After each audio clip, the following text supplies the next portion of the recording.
Je suis tellement enthousiaste de te parler de la puissance du Saint-Esprit dans ta vie. Comment maintenons-nous cette puissance dans nos vies? Que faisons-nous pour rester habilités au service, habilités à servir le Seigneur? Seigneur, je te remercie pour cet enseignement. Je prie pour que tu bénisses puissamment ton peuple aujourd'hui, Seigneur, à travers cela, afin que ta parole devienne si vivante dans chaque cœur et dans chaque vie. Au nom de Jésus. Et le peuple de Dieu a dit, Amen. Et Amen. Maintenant, allons ensemble à Romains chapitre 8. Romains chapitre 8, verset 9. Parce que je veux clarifier quelque chose ici qui me semble si important. Chacun de nous a le Saint-Esprit. Tout croyant a le Saint-Esprit. Parce que tu ne peux pas être sauvé sans que le Saint-Esprit habite dans ta vie, dans ton cœur. Lisons donc le verset 9 de Romains 8. Mais vous n'êtes point dans la chair, mais dans l'Esprit. Si du moins l'Esprit de Dieu habite en vous. Notez qu'il dit en vous, pas sur vous. En vous. Maintenant, si quelqu'un n'a pas l'Esprit de Christ, celui-là n'est point à lui. Par conséquent, tout croyant possède le Saint-Esprit. Qu'il soit charismatique, méthodiste, luthérien, catholique, baptiste. Quiconque est né de nouveau est rempli du Saint-Esprit. Le Saint-Esprit est dans leur cœur. Parce qu'il est dit, vous n'êtes point dans la chair, mais dans l'Esprit. Si du moins l'Esprit de Dieu habite en vous. Quand le Seigneur est ressuscité des morts. Après cela, il a soufflé sur ses apôtres et disciples et a dit, recevez le Saint-Esprit. À ce moment-là, ils sont nés de nouveau. Mais ensuite, il a dit, restez à Jérusalem jusqu'à ce que vous soyez revêtus de puissance. Dans Actes 1h8, nous connaissons tous le verset. Vous recevrez une puissance, le Saint-Esprit survenant sur vous. Et vous serez mes témoins à Jérusalem, dans toute la Judée, dans la Samarie, et jusqu'aux extrémités de la terre. Donc, quand nous parlons de la puissance, nous devons comprendre quelque chose. Allons tous au livre des Actes. Dans Actes chapitre 2, la Bible nous dit au verset 2. Tout à coup il vint du ciel un bruit comme celui d'un vent impétueux, qui remplit toute la maison où ils étaient assis. Des langues, semblables à des langues de feu, leur apparurent, réparties parmi eux, et se posèrent sur chacun d'eux.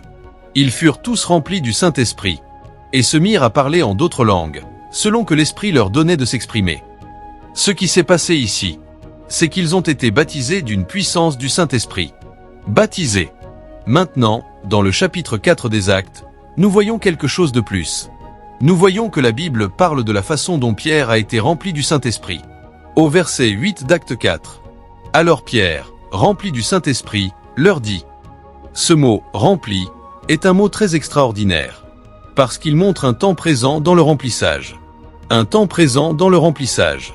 Ils ont donc été baptisés dans Acte 2. Mais Pierre a été rempli de nouveau dans Acte 4. Plus tard, ils ont été remplis encore une fois. Pourtant, la Bible dit qu'après avoir été menacés par les pharisiens, ils sont retournés et ont prié de nouveau. Et la Bible dit qu'après qu'ils eurent prié, Dieu les a remplis de nouveau du Saint-Esprit. Au verset 31 d'Acte 4. Quand ils eurent prié, le lieu où ils étaient assemblés trembla. Ils furent tous remplis du Saint-Esprit. Et il annonçait la parole de Dieu avec assurance. Comme c'est merveilleux de voir dans Éphésiens 5h18, que nous devons être remplis continuellement du Saint-Esprit. Il dit, ne vous enivrez pas de vin, c'est de la débauche. Soyez, au contraire, remplis de l'Esprit. Ainsi, ils ont été habilités une fois, et remplis continuellement. En d'autres termes, ils ont été baptisés. Ils ont été baptisés de la puissance du Saint-Esprit dans Actes chapitre 2. Ils ont été remplis dans Acte 4. Pierre a été rempli dans Acte 4. Et ensuite il est dit qu'ils ont été remplis dans Acte 4. Toute la compagnie qui est sortie pour prêcher et servir. Comment pouvons-nous rester dans cet état de plénitude? C'est de cela que je veux parler maintenant. Vous savez, quelqu'un dit, eh bien, j'ai été baptisé du Saint-Esprit il y a 20 ans. D'accord, c'est merveilleux. Mais as-tu été rempli aujourd'hui? Es-tu encore en train d'être rempli? Pour que Dieu puisse continuer à t'utiliser. Chaque fois que je sers, je me remplis littéralement de nouveau. Cela m'est arrivé, je dois le dire, des milliers, sinon des centaines de milliers de fois. Dans mes 50 années de vie chrétienne, j'ai eu de nombreux remplissages du Saint-Esprit. Mais je n'oublierai jamais ce jour, dans les années 70, où le Seigneur m'a baptisé dans ma chambre. C'était 2 semaines après mon salut, que j'ai demandé au Seigneur de me baptiser du Saint-Esprit. Ce fut glorieusement. L'une des expériences émotionnelles les plus touchantes de ma vie. Ce fut un moment que je n'oublierai jamais. Quand j'ai parlé en langues inconnues. C'était comme si un fleuve coulait de mon être. Ce fut un moment céleste qui a marqué ma vie. Mais ensuite, en commençant à vivre la vie chrétienne, j'ai réalisé que j'avais besoin d'être rempli de façon répétée. Encore et encore. Ainsi, le remplissage du Saint-Esprit, c'est cette habilitation de façon continue. Mais il n'y a eu qu'un seul baptême. C'est comme si tu branchais quelque chose dans la prise électrique une seule fois, mais que tu allumais le bouton tous les jours pour le faire fonctionner. C'est probablement la façon la plus simple dont je peux l'expliquer. Je peux brancher quelque chose dans la prise, mais je ne le fais qu'une seule fois. Que ce soit un grille-pain, un sèche-cheveux, ou n'importe quoi d'autre, ou une chaîne hi-fi, je ne le branche qu'une seule fois. C'est ainsi que le baptême du Saint-Esprit est réellement. C'est comme se connecter à l'énergie pour la première fois. La puissance de Dieu commence à couler. Mais ensuite, vous savez, à cause de la vie, nous fuyons un peu. Nous perdons cette puissance. Alors, nous réalisons que nous avons besoin d'une autre habilitation. Et tout ce que nous avons à faire, c'est d'allumer l'interrupteur. Nous n'avons pas besoin de reconnecter la vie de la part de Dieu. La part de Dieu est déjà connectée à nous. Nous avons juste besoin que l'interrupteur se rallume. Comment faisons-nous cela? Comment allumons-nous l'interrupteur quotidiennement? Maintenant, comprenons que le Saint-Esprit est une personne.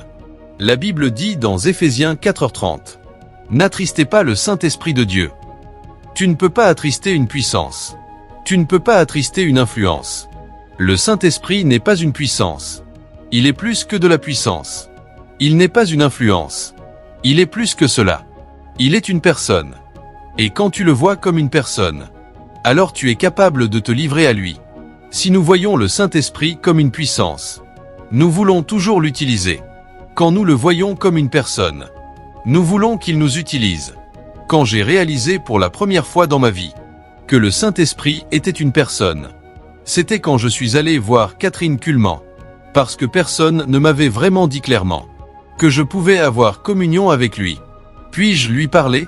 La plus grande révélation que j'ai entendue sur le Saint-Esprit, il y a des années, c'est quand j'ai réalisé que je pouvais réellement avoir communion avec lui. 2 Corinthiens 13h14. Que la grâce du Seigneur Jésus-Christ, l'amour de Dieu et la communion du Saint-Esprit soit avec vous tous. Paul écrit, soit avec vous tous. Quand j'ai réalisé que je pouvais avoir communion avec lui, cela a changé ma vie. Quand j'ai commencé à lui demander de l'aide, je me souviens d'avoir dit au Saint-Esprit, « Peux-tu me dire qui tu es ?» C'était quelque chose de si nouveau pour moi dans ma vie. Et il m'a conduit aux Écritures, où j'ai entendu, comme une personne, quand il a rencontré le Seigneur dans les eaux du baptême. Et plus tard, dans 1 Corinthiens 2, j'ai vu le Saint-Esprit comme une personne. Jésus a dit qu'il sera ton enseignant. Il sera ton guide. Il sera ton conseiller. Il sera celui qui rendra témoignage de moi. Il sera celui qui te rappellera ce que j'ai dit. Et bien plus encore. Et j'ai commencé à lui demander, « Aide-moi à prier. Parce que je ne sais pas comment prier. » Parce que quand je lis Romains 8h26, de même aussi l'Esprit nous aide dans notre faiblesse. Car nous ne savons pas ce qu'il nous convient de demander dans nos prières. Mais l'Esprit lui-même intercède par des soupirs inexprimables. Et j'ai dit, « Seigneur, bienheureux Saint-Esprit, aide-moi à prier. Je veux prier. Mais aide-moi à prier. » Et ma vie de prière a changé de façon si puissante. Combien de fois ai-je déjà servi en disant, « S'il te plaît, marche avec moi sur la plateforme. Et aide-moi à servir le peuple. » Ou à moi. Et cela a été tout simplement merveilleux. Cela fait maintenant 48 ans. D'expériences incroyables dans ma vie. Mais j'ai encore besoin d'être continuellement habilité. Pour vivre la vie chrétienne, j'ai besoin d'allumer cet interrupteur tous les jours. Ma vie est déjà connectée à la part de Dieu. C'est ce qui s'est passé il y a des années, quand j'ai été baptisé du Saint-Esprit. Mais maintenant, de temps en temps, j'ai besoin d'avoir un remplissage. Un nouveau remplissage. Pierre, chapitre. Désolé, le livre des Actes, chapitre 4, verset 8. Pierre a été rempli de nouveau pendant qu'il parlait. Et ensuite, tous ont été remplis de nouveau, quand ils ont été menacés par les pharisiens. Donc, je pense qu'il est très important de comprendre, avant tout, que le Saint-Esprit est réellement une personne, bénie et merveilleuse. Il est le Dieu Tout-Puissant. Dans 2 Corinthiens, chapitre 3, il est le Seigneur. Il est dit, verset 17, « Or, le Seigneur c'est l'Esprit, et là où est l'Esprit du Seigneur, là est la liberté. » N'est-ce pas beau? Waouh! Et c'est lui qui nous transforme à l'image de Jésus. Il dit ainsi, « Nous tous qui, le visage découvert, contemplons comme dans un miroir la gloire du Seigneur. Nous sommes transformés en la même image, de gloire en gloire, comme par le Seigneur, l'Esprit. » Ce miroir signifie la Bible, la parole. Comme c'est beau. Maintenant, parlons des paroles suivantes. Cette belle plénitude, cette expérience appartient à tous. Bien sûr qu'elle appartient à nous tous qui sommes nés de nouveau. Nous sommes sauvés une fois, mais nous sommes remplis continuellement. Cette belle expérience appartient à chacun de nous. C'est une expérience quotidienne. Allons à Éphésiens 5. Je veux vous montrer quelque chose de si beau. Et c'est ce que le remplissage du Saint-Esprit fera. Il dit, « Ne vous enivrez pas de vin, c'est de la débauche. Soyez, au contraire, remplis de l'Esprit. » Cela signifie demeurer dans un état de plénitude. Maintenant, cela ne parle pas d'un verre. Je l'ai déjà dit auparavant. Peut-être que quelqu'un ne l'a jamais entendu. Ce mot « remplir » ne signifie pas remplir comme un verre. Il signifie remplir comme la voile d'un navire avec le vent. Parce que quand tu remplis un verre de liquide, il ne va nulle part. Quand tu remplis, sauf si tu bois, quand tu remplis une voile avec le vent, elle déplace tout le navire. Par conséquent, nous devons être remplis de l'Esprit pour voir le changement. Et le changement commence ici. Il dit, avec notre parole, entretenez-vous par des psaumes, par des hymnes et par des cantiques spirituels. Ainsi, au moment où Dieu te remplit de nouveau, tu réalises que ta parole change. Les choses arrivent maintenant. Des choses sortent de tes lèvres, qui sont belles, saintes et de Dieu, qui édifient, bénissent, élèvent et consolent les gens. Et il dit maintenant, hymnes et cantiques spirituels, chantant, faisant de la mélodie. Chaque fois que j'ai été rempli, une mélodie est née en moi. Ainsi, le remplissage du Saint-Esprit ne change pas seulement ta parole. Il dit que tu parles, mais il change aussi ton cœur. Maintenant, tu es rempli de mélodies, rempli de louanges, rempli d'adoration. Ton cœur ne cesse de louer, d'adorer et d'aimer le Seigneur. Il dit maintenant, rendant grâce, ton attitude change. Quand tu es rempli du Saint-Esprit, tu es capable de rendre grâce pour des choses difficiles à remercier. Il dit, rendant grâce toujours pour toutes choses. Peux-tu imaginer rendre grâce quand tu es attaqué? Rendre grâce quand les gens te critiquent, quand les gens disent des choses désagréables à ton sujet. Nous devons rendre grâce en toutes choses. Cela n'est possible que par le remplissage du Saint-Esprit. Et nous disons que nous rendons grâce à Dieu le Père, au nom de notre Seigneur Jésus-Christ. Ensuite, il dit, vous soumettant les uns aux autres, dans la crainte de Dieu. Vous savez, il est très difficile de se soumettre à des personnes qui ne t'aiment pas. Il dit de se soumettre les uns aux autres, dans la crainte de Dieu. Littéralement, je veux dire, tu te soumettras aux personnes que Dieu a ointes, que Dieu utilise. Les gens peuvent ne pas t'aimer. Honnêtement, j'ai traversé cela quand j'étais jeune. J'ai dû me soumettre à eux. C'étaient des anciens, des dirigeants. Ensuite, ils ont commencé à connaître mon cœur. Et ils ont commencé à m'aimer. Dieu merci. Je me souviens qu'il y a eu des moments où j'allais au culte, et la personne ne m'aimait pas. Mais à cause de Dieu qui les utilisait, je me soumettais à lui. Et ensuite ils sont tous devenus mes amis, parce qu'ils ont vu le changement dans mon attitude, la façon dont j'avais changé, parce que je n'ai pas réagi, ni me suis éloigné, ni dit quelque chose que je n'aurais pas dû leur dire. Donc, il dit de se soumettre les uns aux autres. Et il dit, femmes, soyez soumises à vos propres maris. Je ne pense pas qu'une femme puisse réellement faire cela, sans être remplie du Saint-Esprit, pour se soumettre à un mari, surtout s'ils ne sont pas agréables. La Bible ne dit pas qu'elles ne se soumettent que lorsqu'ils sont légaux, agréables. Comme au Seigneur. Ouah, tu peux changer. Je peux être en train de parler à une épouse ici, qui peut changer la vie de son mari, en servant cet homme comme une femme chrétienne. Et tu le changeras, parce que la Bible nous dit dans Pierre, Comment une femme peut changer un mari qui n'est même pas croyant? Mode de vie. Je sais qu'aujourd'hui cela n'est pas enseigné. Les gens ne veulent pas entendre parler de cela. Mais c'est dans la Bible. C'est dans la Bible. Par conséquent, être rempli du Saint-Esprit a une puissance terrible, même sur ceux qui t'entourent et qui ne sont même pas croyants, parce qu'éventuellement ils vont réaliser que Dieu est vraiment avec toi et en toi. Le Seigneur Jésus a été habilité. Souvenez-vous de Luc 3h21 et 22.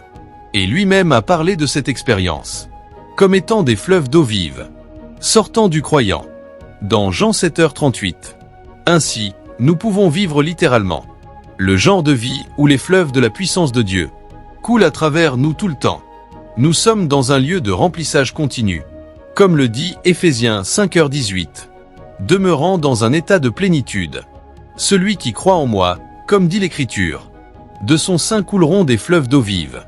N'est-ce pas beau? De son cœur couleront des fleuves, des courants d'eau vive, coulant partout où tu vas, de l'intérieur, touchant la vie des gens. Donc, cette expérience incroyable te donnera aussi de l'audace. Non seulement tout ce que je t'ai montré dans Éphésiens 5, mais le remplissage de l'Esprit te donne de l'audace quotidienne pour être un témoin du Seigneur. Regardons donc Actes 1. Vous vous souvenez d'Actes 1h8? Vous recevrez une puissance après que le Saint-Esprit sera venu sur vous. Voici quelque chose de plus. Tu deviendras audacieux dans le Seigneur. Il dit qu'ils ont été remplis du Saint-Esprit et d'audace. J'adore cela. N'est-ce pas précieux? Ce que le Seigneur a fait dans ta vie et dans ma vie, pour moi, c'est vraiment incroyable. Parce que Dieu ne nous remplit pas seulement du Saint-Esprit, mais il nous remplit aussi d'une audace incroyable, pour être des témoins de la résurrection. Maintenant, Jean 16h13. Jean 16h13. Jésus dit quelque chose de vraiment, vraiment beau. Allons en fait à Jean. Et j'ai presque terminé. Mais je veux vraiment partager tout cela avec toi. Et ensuite prier avec toi. Je vais lire avec toi le verset 13. Jean 16. Mais quand celui-là, l'Esprit de vérité, sera venu, il vous conduira dans toute la vérité. Car il ne parlera pas de lui-même, mais il dira tout ce qu'il aura entendu. Et il vous annoncera les choses à venir. Ainsi, la Bible va prendre vie en toi. Il dit qu'il te montrera la vérité. Quand l'Esprit de vérité sera venu, il te conduira dans toute la vérité. Il fera que la Bible prenne vie. Et cette plénitude non seulement nous donne de l'audace, non seulement nous permet de vivre une vie où la parole de Dieu coule de nous, mais regarde ce que dit Acte 10. Acte chapitre 10, verset 46. Dit quelque chose de beau sur le remplissage du Saint-Esprit. Il dit, car il les entendait parler en langue et magnifier Dieu.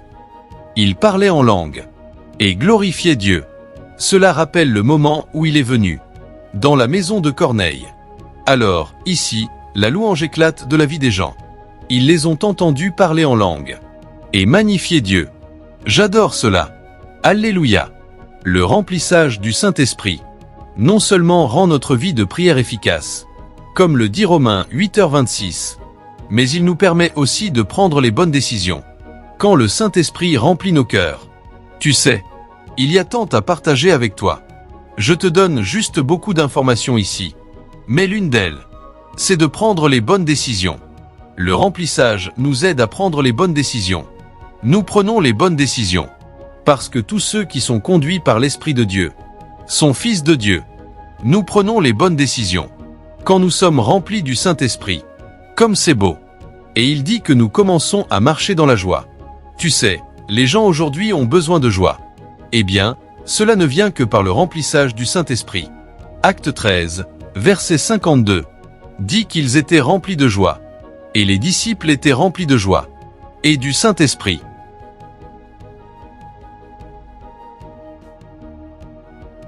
Et je pense aussi que, quand nous nous remplissons tant du Saint-Esprit, cela nous habilitera à vraiment servir le Seigneur.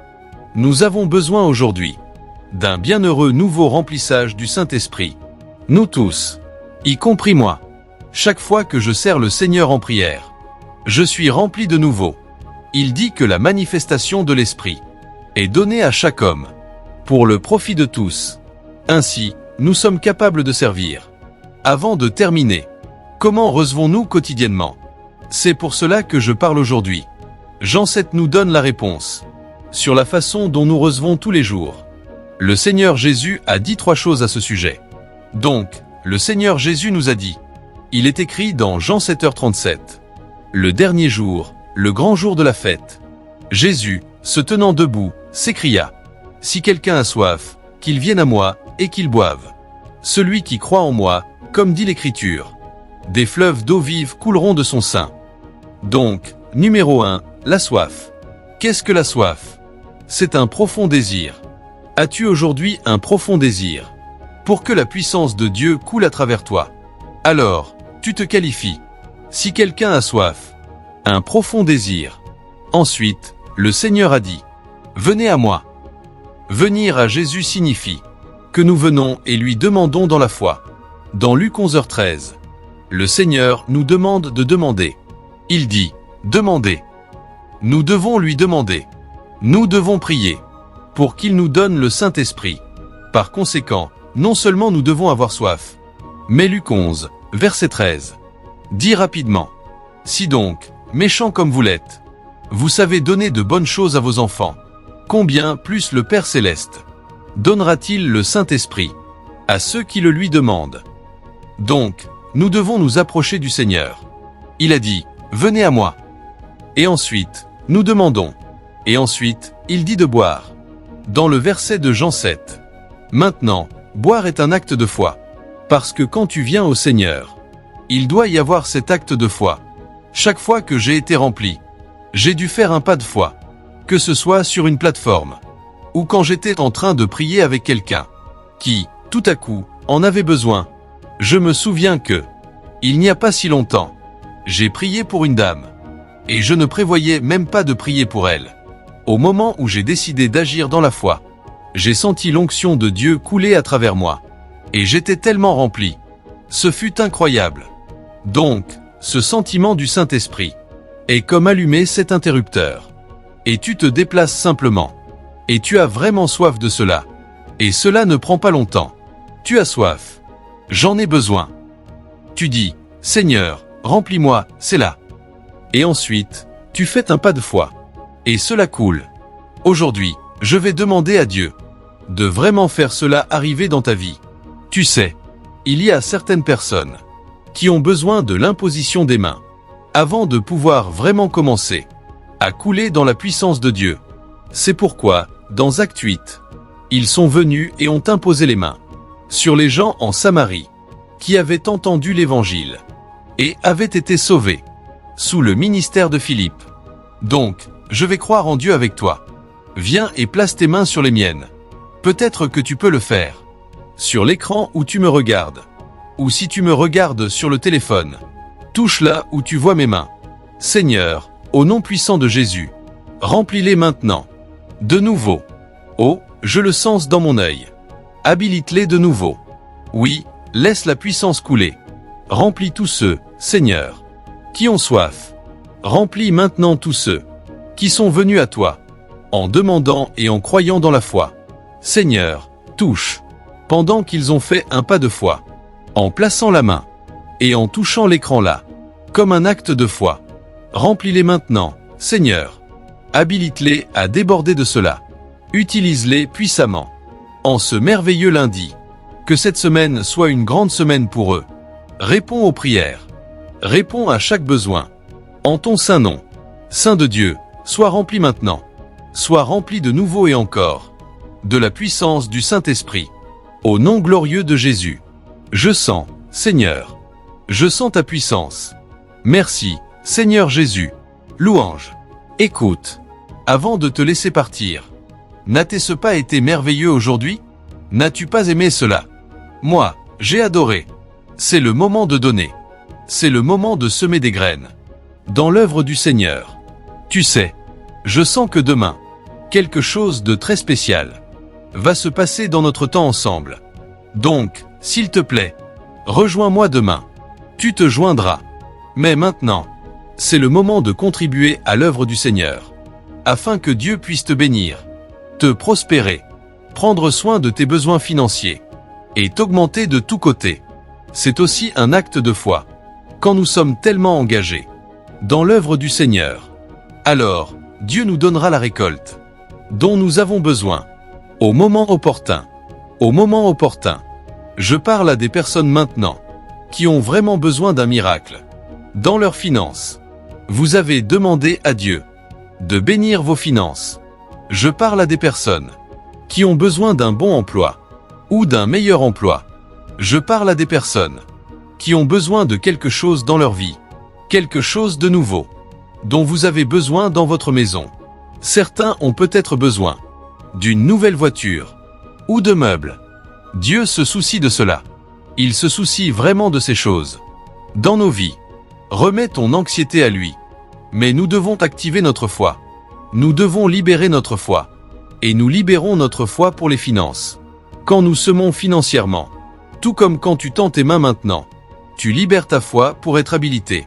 Quand nous devons agir, nous devons donner. Tu le sais. Mais c'est bon d'être rappelé. Parce que la foi vient de ce qu'on entend.